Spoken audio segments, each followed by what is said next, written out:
Hello. Today is October 1st, and it is officially the start of spooky season. It feels very hot and miserable outside. Yeah, it's like 96. It'll be 96 the day that this airs Although, in Kentucky. and this has no bearing on 99.9% of the people watching, we're scheduled for a full week of rain the week after this one. I saw that. That's actually good. Although they've changed every rain forecast in the last 4 weeks to cancel them. I want to take a moment to start the news with some good news. So I was at the grocery store yesterday, and they have a costume for a wacky inflatable tube man. And I'm not saying we should expense that to Level 1, but I'm saying we need a wacky inflatable tube man costume. All right, come up with a video idea and we'll do it. I'll just wear it on the news all month. Spooky news. Well, getting back to form, for the first time in a couple of weeks, we can start the news with a Jeep pie. Oh, And thank it's goodness. More not good the news. usual, get angry at a Jeep pie news. It is, but it's him being called out for it, which is nice. The court says the FCC ignored hard data and rushed to help media monopolies. Yeah, I mean, like, Captain Obvious, what have we been saying? What have we been saying? Scroll down, let's look at his face. It is not even the least bit surprising. Oh, he actually looks upset in that one. Usually he's smiling. Right? Well, he's getting called out. Yeah. So, yeah. The mergers, net neutrality, it's obvious to everybody except 80% of the population because they don't care. But somebody's taking notice. Vice, which I guess the enemy of my enemy, right? It's the problem court? here is that Sinclair wants to own 72% of the market. Where did Jeep Pie work before he became... Verizon. He's a Verizon telecommunications lawyer. No, he was Sinclair. Oh, well, yeah, before that. Yeah. So. So, remember net neutrality? Ajit Pai didn't have a lot of good reasons to get rid of net neutrality. He kind of had one. And the one that he kept banging on was that net neutrality was standing in the way of broadband investment. If we could take the reins off these horses, just let them run, then they would build out the most amazing infrastructure that the world has ever seen. And so some people said, let's study that. Motherboard has this amazing article that says, study proves the FCC's core justification for killing net neutrality was false. The biggest study yet finds Jeep Pie repeated claims that net neutrality was hurt broadband investment has never been true. Yes. A lot of people understand net neutrality to mean that, a hospital can't pay for a dedicated link that's not on the internet or not subject to congestion that occurs along the link from A to B. But that's never been true since the 1970s, among other things. So here we are.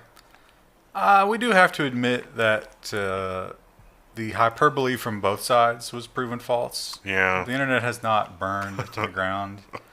They are slowly It's too lucrative to burn to the ground. still screwing us, but they were screwing us. I don't know if they're screwing us any harder than they were before.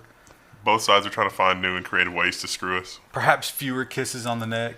But one way or the other, it was wrong, it was pointless, and everything he said was lies. Yeah. He's a terrible human being. Netflix realized that they could leverage this to prevent competition from entering the market, and then they were like, oh, we can play ball with this. Another thing the FCC does is it gives away your money. It takes your tax dollars and it gives them out to these giant corporations, which it seems to serve almost exclusively. And sometimes it gets caught doing that in the face of all reason. And when that happens, it was like, oh, you lied to us. You're bad. Sprint took FCC cash for serving 885,000 people it wasn't actually serving. Sprint admits the mistake and it promises it's going to pay the money back. But it could be punished by the FCC. Let's face it, it's not going to be punished by the FCC. Well, it might And they're get like probably not going to pay a it back. tiny fine.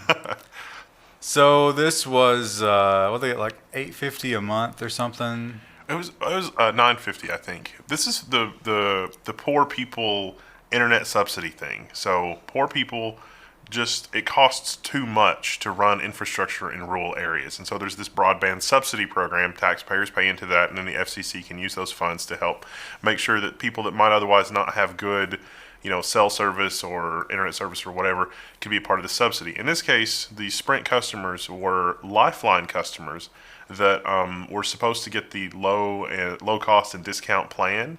And so I guess it seems like what happened was the customers were enrolled in these Sprint programs, and then they were no longer enrolled in the Sprint programs, or they didn't use their service for over a month. And Sprint just said, we're going to claim the rebate, even though people didn't actually use the service. $9.25 at 885,000 subscribers a month. So, pretty big monthly bill there. It's like $10 million. They're going to claw that back, supposedly. And there's probably more. Like they said in the article, there's probably more. So you got to prove that people are actually using it from now on, I guess. Which seems like that should have been something that was mentioned before they got the money. Well, okay, to defend the FCC a little bit here, it was. And Sprint just didn't care. they just weren't doing it. Yeah. So whether they weren't doing it because they liked that free money or because they was just like, no, I'm not going to be bothered with that, who knows? Either way, it's a problem. Oh, this article's terrible.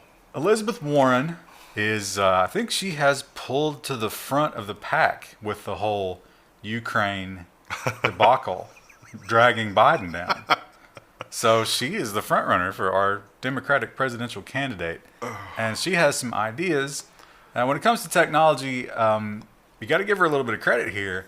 She kind of admits that she's old and out of touch. So her answer to that is more government.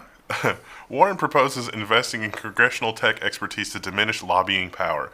I was surprised to learn that there used to be an office for this that Newt Gingrich got rid of, and they had earmarked about $6 million to reestablish this office.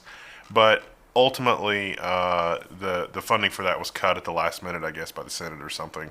But that office was supposed to advise senators on matters of things technological, because right now they just depend on lobbyists to tell them about the world through beer goggles. What could possibly go wrong? So Warren says bring it back and fund it.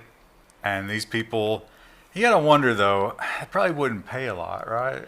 Can we just have some senators that are halfway computer literate? Well, not unless you shoot half of them. Yeah, They're 80 years old, and they're You never would think gonna... that they could just take a basic tech literacy class, but they're all so wealthy they can retire.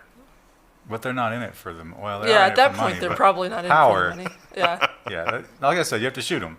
And then you have to institute an age Demonetized. limit. I'm not even sure if that's constitutional, so no. But, maybe Warren is being a little bit hyperbolic. I mean, she seems to be intimating that these lobbyists and these companies are literally just writing the laws. And Foreshadowing. I don't know if there's any evidence of that anywhere. Jeff Bezos says that Amazon is writing its own facial recognition laws to pitch to lawmakers. Oh. The headline is actually surprisingly cheerful. The article just gets darker and darker to the point that it's so black you can't read it. But I like the fact that he's just straight up announcing it. Yeah. It's like, here are the Look how laws happy we're going to he is. write. It's going to lock them in. He's just coming right out and saying it. It's like, yep, we're writing these laws. We're hoping, fingers crossed and lobbyists paid, that we will present these laws and the lawmakers will be like, yeah, that sounds good. Let's do that. And that really is probably what's going to happen. Probably, yeah. Everything from the Ring doorbells to the Amazon delivery fleet and all of the Amazon applications and Echo, and I mean, surveillance is going to fall out of this for free, like universal, ubiquitous surveillance. And he's going to get in front of any laws that might stop him from doing what he wants by carefully crafting them so that it's just enough to keep people satisfied, but not really stop the Amazon juggernaut. It also means that no other companies will be able to compete in the market, because that's what happens historically. I mean, if you look at the cable TV industry, the laws were written so that it was basically impossible for other companies to do the cable TV thing. Like, the whole reason that cable TV exists goes back to that whole Arrow thing. Arrow's like, we're going to rebroadcast what you get over the wire over the internet. And cable companies were like, no, not so fast. We've passed laws to make that illegal. Same thing. Speaking of laws, in the new age of technology, what about your DNA, right? Your DNA is becoming something that gets searched. Imagine that. Imagine going back in time 100 years and saying, oh, yeah, we're going to search your DNA. And They're like, what's DNA? Kill the witch. so we need laws about that, right? Well, the Justice Department has come out with some laws that are definitely going to protect us and don't have a bunch of loopholes. Justice Department has issued draft rules on using consumer genetic data in investigations. I tried to find a current draft of this, and I think I found an older draft, and you could drive a Mack truck through the genetic data investigations here. It does seem like it seems like this is written for situations where like the DOJ has actually gotten leads on a cold case from this kind of thing, and there's no like way to get the evidence there that's completely clean because the companies don't really want to cooperate with it, and there's like the bad PR angle. And so this seems like it's designed to make all of that just kosher so that they can use that data that they already have about some of these cold investigations. So the rules are stuff like you have to be notified if your DNA is going to be used, except in cases where that might risk the investigation. Name me a case where that wouldn't risk the investigation. Isn't every time you would tell somebody, they're related to the other person?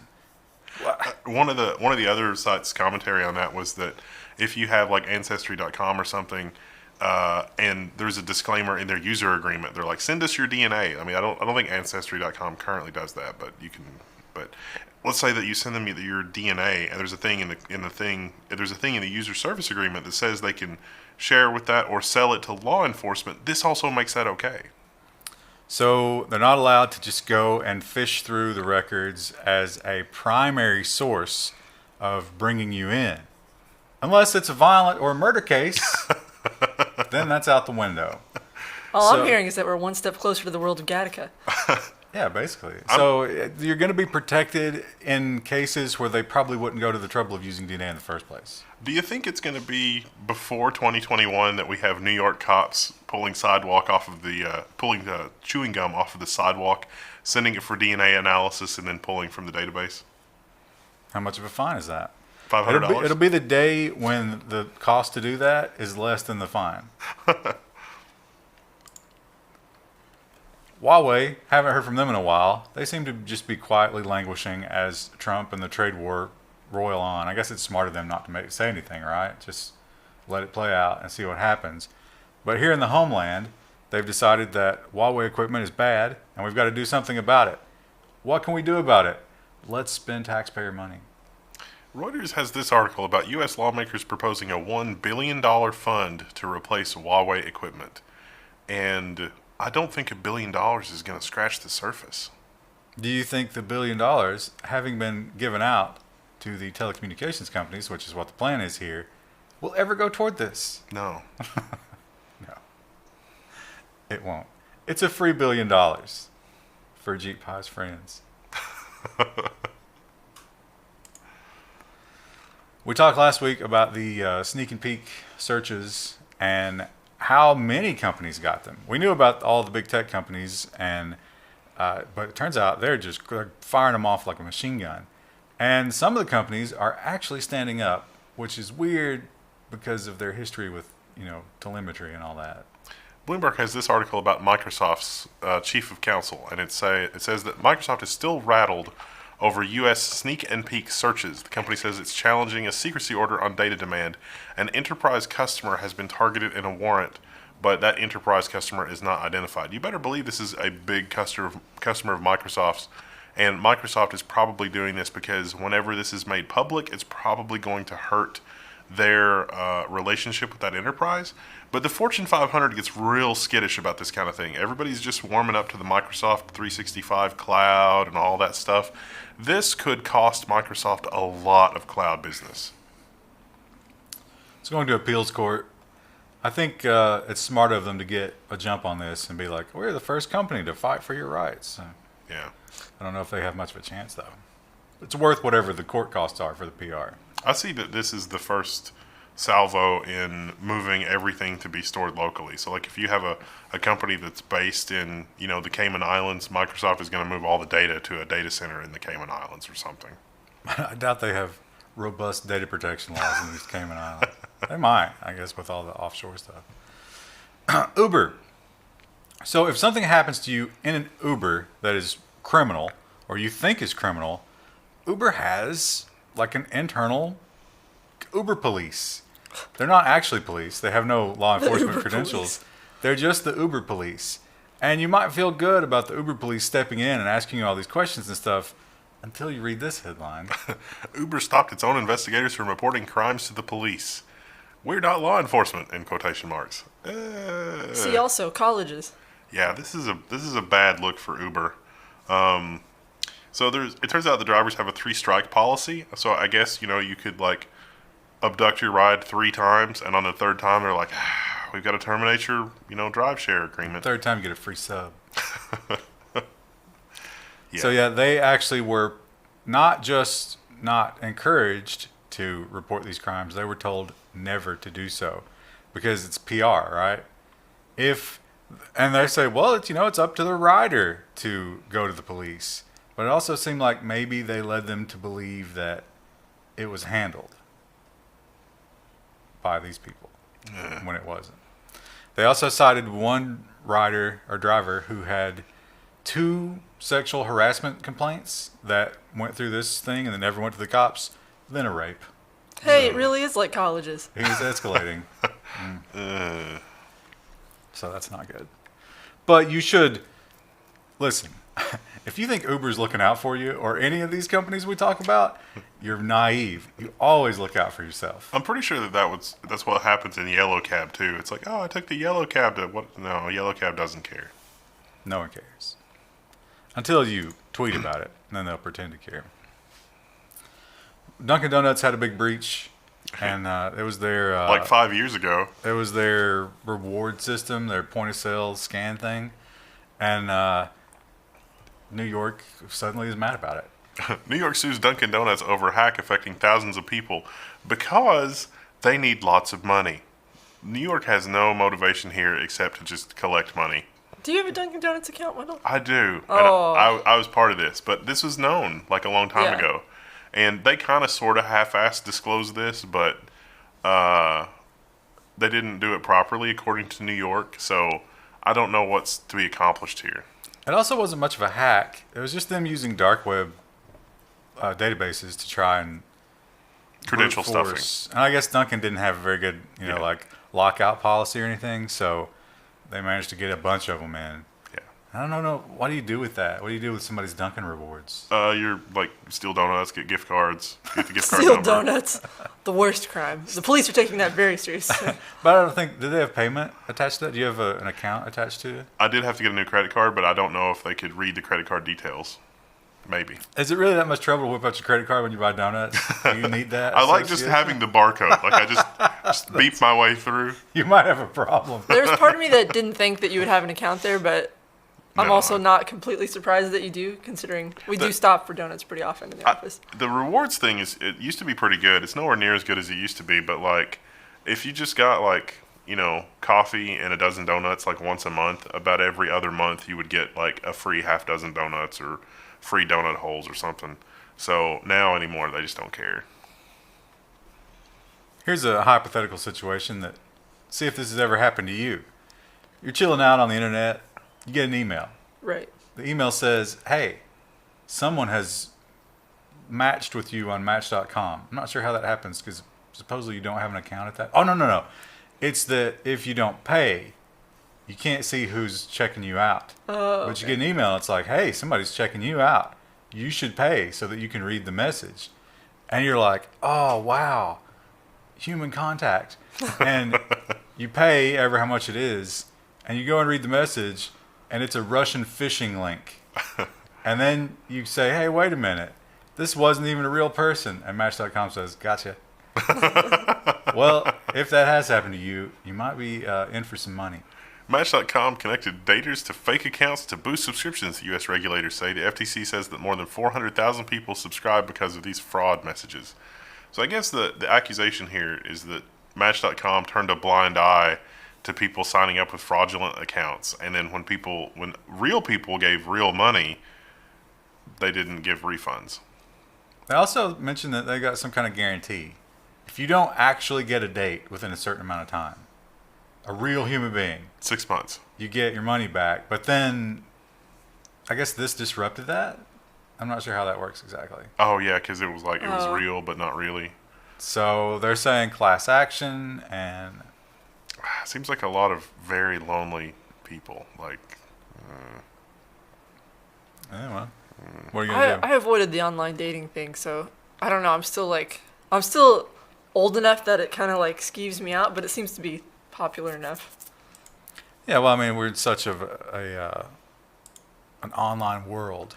Yeah. I think it has less of a stigma now, but it is still kind of weird. I think to It's weird around here too because there's nobody. yeah, Yeah. there's no one. Yeah, and some of the trips that I've gone on, some of the people, like, the tech trips, they're like using the application where it's like, who is in your area? And they're like, yep, all this looks good. And it's like, Ugh. ugh. you know who loves that? Syphilis. The personification of. The Air Force. Remember we talked about the microwave gun, and they were trying it out, and they were like, hey, we think we could build a microwave gun, put a big generator out there and just shoot microwaves, take down drones. Well, turns out with the whole Saudi oil attack, they used a drone swarm to do that. And so it's going out sooner than expected. U.S. Air Force is sending Phaser overseas, the first direct energy weapon fielded, and a huge milestone for the controversial weapon system. So neat. There it is. It seems pretty effective. They got a nice little, Looks like a pizza stone. there's a GIF down here somewhere. There it is. Bloop. See you later, bro. Nice little explosion. I guess the lithium battery. The battery's just like, Oh, nope. look at Loop. So, yeah. That's Now, amazing. It only affects certain heights. It's not good for the big drones. It's only good for the little drones. But if you're doing a drone swarm, I imagine you're using the little ones. 1,200 to 3,500 feet and 100 and 200 knots. So it'll get drones moving pretty quick. Less than 55 pounds. How heavy is Rue? Rue is 50 pounds. Oh, this would take her out in a minute. Just, yeah. All honestly, all I have to do is like bribe her with some food. And then you could probably kill her pretty easily. I think it's like, this is going to be, if like a flock of seagulls happens to fly through, it's going to be bad. Because like microwave communication links, if a bird flies through, I mean, I've seen that before, and they'll just like fly through and then they just sort of crash. I don't think it's that. I don't think it's a frequency that causes heat.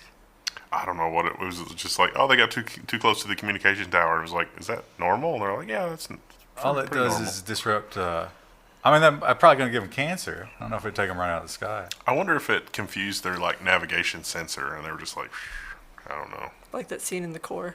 Yeah. It's That'd a be terrible cool. film. It'd be cool if you could just shoot birds out of the sky with it. They just explode into a ball of feathers. Oh, I think there'd be some viscera there too. Google, they have this problem in the EU because the EU has a regulation that says you can be forgotten. Part of being forgotten means not searchable on Google. But there was an argument because does the EU have the power to say that you can be forgotten everywhere, right? I mean, if somebody does something in the EU and we talk about it over here, can the EU tell us not to talk about it? No. I would say no. I would say we should fight a war over that. But it was kind of up in the air. It's been decided. Google has won the fight to restrict the right to be forgotten ruling to EU search engines. So I think that the actual ruling was talking about EU domains, but the interpretation is EU locations or EU search engines. So if there is like, an article about somebody doing something bad on a .com website and it's not really part of the European Union, there's no right to be forgotten there. Which kind of negates it. Yeah. Because if you're an employer or a Match.com person and you want to Google this person, you're definitely firing up the VPN to see what's been forgotten. I think the article also says that there's a lot of nuance in the ruling, in that member states have a lot of leeway in terms of like adding the ruling or adding local rules and doing some other sort of nuance on their own local version of the ruling. So this is probably not the last time that we will hear about the right to be forgotten. I have this dream. It's a dream of living in an abandoned nuclear missile silo. It's so appealing to me because they have infrastructure for technology. They're well shielded from the elements. They're out in the middle of nowhere, But at the same time, utilities and telecommunication is run to them. It's the perfect storm, right? Someone in Germany was living that dream in the wildest way imaginable. Germany has shut down an illegal data center in a former NATO bunker. Now, I don't know if the data center was illegal, but this was a company that was offering... Did you not read it? It is absolutely illegal. Yeah. Well, it was a data center offering bulletproof hosting, and that apparently meant all kinds of like shady, gray market, black market stuff. It was like a Silk Road type situation. So, Yeah. So they talked about not only did they take these guys down online, they actually stormed the bunker. Yeah. The cops actually... Well, it was like 7 people. It was an international thing, so it was like 3 or 4 people at the bunker and like some other people outside Germany, and it was a coordinated effort. Like they did a good job doing the takedown. I think they're going to get a lot of other connected criminal activity from this, I guess. They mentioned the Wall Street. I remember we talked about Wall Street was one of them the FBI took down a couple years ago, I think. So interesting. That's ballsy. Yeah. But also a great plan. And this guy just straight up bought the bunker. So, cool. I wouldn't be surprised if like they had an emergency button like at the top of the bunker, like, oh, we're being raided, and they hit a button and then it like erases everything. Launch the nuke. Drop all the servers into thermite. It's like, good luck. But that would probably be, they'd at least get you for destruction of evidence, so. They probably got, in Germany, they probably got laws that's just like, you thought about destroying evidence. Thought crime. TikTok is the hot new social media sensation out of China, and it seems to be super popular, but it's in China, which means that you have to have some really special rules to not get in trouble with the powers that be. Unfortunately for them, it was leaked. TikTok censors videos that do not please Beijing. How does it work? The Guardian has the scoop. Yeah, it's I guess this was like a training document or something. But anyway, they leaked it, and it turns out you're not allowed to talk about Tiananmen Square. Well, it's not a surprise. You're not allowed to talk about like Kashmir, Tibet. Winnie the Pooh. I'm sure, yeah. How do you pronounce the Muslim Chinese population? Oh, Uyghur, yeah. Something like that. Man, things are getting real dicey for that group, too. I've read some very sad reports about things going on with them. Criticism of monarchy, parliamentary system, separation of powers, socialism, demonetization or demonization of local or other countries, Tiananmen Square, Islamic sects, Chechnya, can't talk about Chechnya, or Northern Ireland. Or Taiwan, obviously. And they talk about how they had a shadow ban version and a straight out just erase it from existence version. Now TikTok responded, and they said that was an old document. Well, that's how we do business in China. I mean, wouldn't it be great to get the U.S. version of this document? I would love to see the U.S. version. Yeah, I'm sure that exists. That's the Facebook Supreme Court. I mean, that's where we're headed, and no one sees it, and it's so crazy. I think a lot of people see it. So China, Only the people that watch the Level 1 news. they have the facial recognition, the social score, and all that. And really, the only thing holding them back is the technology, right? I mean, if you have all those people, how do you sort them properly? But luckily for them, they have a powerful new weapon. China's new super camera can instantly pinpoint specific targets among tens of thousands of people.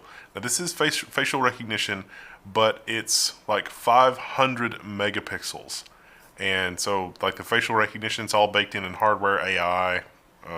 10,000 faces from a 500 megapixel image in under a second. I think Waldo will never be safe again. I think the facial recognition's in the cloud. They did say the one drawback here was just the sheer bandwidth of moving this stuff around. Yeah. And they're not sure if they've worked that out yet. But I'm sure Huawei is working furiously to expand all the equipment to handle the extra load. I'm just looking at the protesters in Hong Kong and what's happening there. And like, if the protesters have access to the software and the data, as long as it's not happening, like as long as it's not, a control in the cloud, then the protesters will be able to use that to track law enforcement as well. This really does look like something out of a dystopian movie. It really does. And that's old. That's like really old footage. So, terrifying. But it's where we're heading. We remember when we had like the big NSA thing, and of course like the terrorist attacks, and we learned, somewhat shockingly, I guess not really if you'd ever thought about it, that our alphabet agencies hate each other and will not share information. And it's kind of like, what? That doesn't seem to be in the interest of the citizens at all. It seems like maybe we're not unique in that aspect. Another data point we can make friends with the Russians on. Russian state hackers rarely share code with one another. This article goes on to describe this intense competition structure where the different agencies compete for a fixed budget. So unlike here, where like our CIA can run black ops and like sell drugs to third-party countries to fund their operation, in Russia they all compete for a fixed budget. So it's a lot more competitive. I would say that happens here too, though. Like with the way contracts and stuff are awarded in the government space. It's probably some of it, yeah. Little column A, little column Yeah. B. The CIA seems to be kind of like just, out on their own doing cowboy shit. The HSBC thing, like how did HSBC not get in trouble for that? Just Anyway, nice to hear, I guess. They did say that the only time they found them sharing was when they formed some sort of like larger unit and had a single command running two different hacker teams under the same state branch, and then they would grudgingly share. Hacker Team Fancy and Hacker Team Bear. Go. Venezuela, they haven't been having a good decade. And they've had some problems. They've decided, whatever happened with their state cryptocurrency? I guess that never took off at all, right? The one that was backed by oil or oil It was futures. supposed to be. I don't think anything ever happened with that. I know we're not allowed to trade it because they're like an enemy of the state. But what they do have is Bitcoin. And apparently they've got a lot of it. I guess they've been mining Bitcoin with all that oil. That's one way to use it. And they're trying to figure out, what do you do with Bitcoin as a state? And that's a pretty good question. Venezuela has a Bitcoin stash and doesn't know what to do with it, says Bloomberg. The central bank is going to try to decide if crypto can count as foreign reserves, but the government is hampered by sanctions that limit access to dollars. So I guess Venezuela is trying to monetize their crypto, but not in a way that will get them in trouble with foreign sanctions. Because, obviously they can just, move that through the black market. But it seems like they're legit trying to comply with the sanctions, but also not lose the value that's in their crypto holdings. No, they would have to buy U.S. debt. Something. No, if the foreign reserve has to be. Oh, it has to be U.S. dollars? It doesn't have to be U.S. debt, but that's the way. It's a petrodollar. So they can't do that officially, and it has to be official because it has to be transparent. So they're saying, hey, we've got crypto, we should just be allowed to use that. I don't think it works that way. And I don't think anybody's going to let them do that. No, got to buy that U.S. debt. It's important. How did it get that way again? Whose brilliant idea was that? That's crazy. We won a war. War 3. Kind of a big one. And so we created that. Bretton Woods 2, so what you want to read about there. So, also you should read about, here's a buzzword for you. It's not related to the tech news, but rehypothecation. Our economy almost went down the toilet last week, but nobody noticed. On to robot and artificial intelligence now. We all know about the privacy policies and the agreements, end user license agreements. No one reads them, right? We're all guilty of not reading them because it's just unrealistic. But the robots have our backs. This AI reads privacy policies so you don't have to, and it's actually pretty good. So you run this, and it gives you little grades on the privacy policy for your various apps. As you might imagine, most of the Facebook and Zuckerberg-owned apps, you've been Zuckerboned. They fail. That's bad. They said, which one was it? Was it Snap, I think, that had... Oh, Telegram. Yeah. Telegram got an A+. That's surprising. Because Signal is much better than Telegram, in my opinion. So it grades them, and then it gives you bullet points. It's like, here's what we found that we don't like that you might want to think about here. Which, that's pretty cool. Now, it doesn't just, you can't just feed it a privacy policy or a EULA or whatever. They've only gone through a certain number of them, the big ones. And you can go and browse those, but it's not good enough yet where you can just use it on your own, unfortunately. So it's really not necessarily an AI. No, it's a neural network. It's just they kind of have to tweak it per instance. No, I think she's onto something. Yeah, it almost makes you think, wouldn't it just be quicker to have a human read through it? And Definitely would not be quicker to have a human read through. No, but I get what you're. It's not good enough to be adaptive. That's Yeah. the thing. Which AI is just not there. Sorry. Deepfakes keep popping up in the news, and they keep getting better. And then somebody finds out a way to detect them, and then they keep getting better, and blah blah blah. Google wants to arm us in that arms race. They want to arm the detector side of the equation, and to do so, they've put out a kind of a know your enemy database. Google releases a trove of deepfake videos so researchers can help fight them. Google's really put a lot of work into the data set, doing a lot of different techniques to try to hide some of the telltale signs of the deepfake and that kind of thing. But this data set is meant for researchers to use to analyze, to build tools to spot deepfakes, because the deepfakes are coming. Oh, they're here. yeah, wasn't there a research? We did a story like last week. It was like 6 months from now, they'll probably be almost undetectable by most people. Yeah, but it's an arms race thing. Yeah. It keeps going back and forth. So it's always going to be a good headline, though, right? High quality content for Level 1 News. Yeah, we can't argue with that.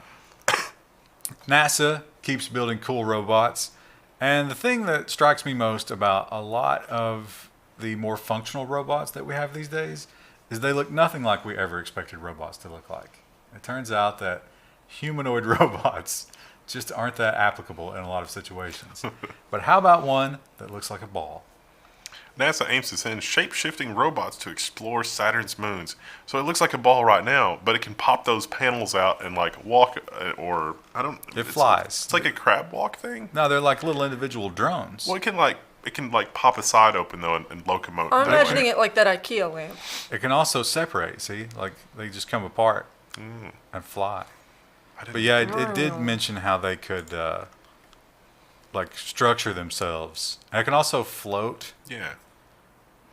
and Swiggity swoogity. Float like a boat, and sting like a bee. Isn't that like the thing? Never mind.